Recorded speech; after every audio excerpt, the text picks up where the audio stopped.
திருவள்ளூர் சிட்டியில் ஒரு main drawback என்ன அப்படின்னா, மேபி இன் ஃபியூச்சரில் வரலாம், இப்போ மெட்ரோ கனெக்டிவிட்டி இல்லை அப்படிங்கிறது பார்க்குறோம். ஆனால் மெட்ரோ இங்கே ஃபேஸ் 2 கம்ப்ளீட் ஆயிடுச்சுன்னா இம்பேக்ட் இருக்குமா அப்படின்னு கேட்டிங்கன்னா, கம்பல்சரி ஒரு பெரிய இம்பேக்ட் இருக்கும். ஒரு சிட்டி டெவலப் ஆகணும், அதுவும் ஒரு சிட்டி தன்னிகரா, அதாவது ஒரு மாவட்டமாக டெவலப் ஆகும் பெருசாகணும் அப்படின்னா சென்னைக்கு அடுத்து திருவள்ளூர் தான். அதில் எந்த வித மாற்று கருத்துமே கிடையாது.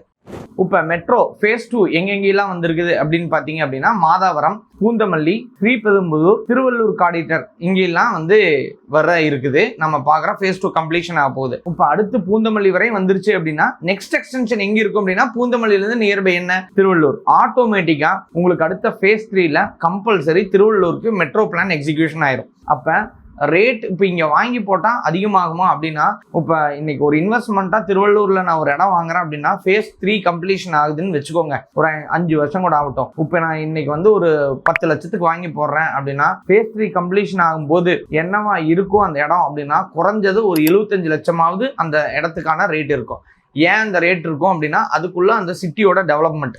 இப்போ ஆல்ரெடி சென்னை டெவலப்மெண்ட் ஆயிடுச்சு, பக்கத்தில் இருக்கிற நியர்பை டிஸ்ட்ரிக்ட்ஸ் எல்லாம் தான் பெருசா டெவலப் ஆயிட்டு இருக்குது. அப்ப திருவள்ளூர், செங்கல்பட்டு இந்த மாதிரி இடங்கள்லாம் தான் பெருசா டெவலப் ஆகும். அதுலயும் திருவள்ளூர் இப்ப இன்னைக்கு ரியல் எஸ்டேட்டோட மெயின் ஃபோக்கஸே திருவள்ளூர்ல தான் வச்சிருக்காங்க. ஏன் எல்லா ப்ரொமோட்டர்ஸ் அங்கேயே போறாங்க அப்படின்னா, அந்த சிட்டியில இன்னும் இடம் நிறைய இருக்குது, இன்னைக்கு வாங்கி போடக்கூடிய அஃபோர்டபுள் ரேட்ல தான் இருக்குது, பிரைஸ் கம்மியா கிடைக்குது அப்படிங்கிறது. 1000 ரூபாய்க்கு 500 ரூபாய்க்கு லேண்ட் வேணும் அப்படின்னா, ஸ்கொயர் ஃபீட் லேண்ட் வேணும் அப்படின்னாலும் அங்க கிடைக்குது. அது இப்ப ஒரு நல்ல ஒரு இன்வெஸ்ட்மெண்ட் பார்வையில பார்த்துட்டு, இல்ல நெக்ஸ்ட் ஜென்ரேஷனை பெருசாக நான் தூக்கி விடணும் அப்படிங்கிற பார்வையில் பார்த்துட்டு வாங்கணும்னு நினைக்கிறவங்களுக்கு ஒரு மிகப்பெரிய ஒரு வரப்பிரசாதம் அப்படிங்கிறது திருவள்ளூர் சிட்டி.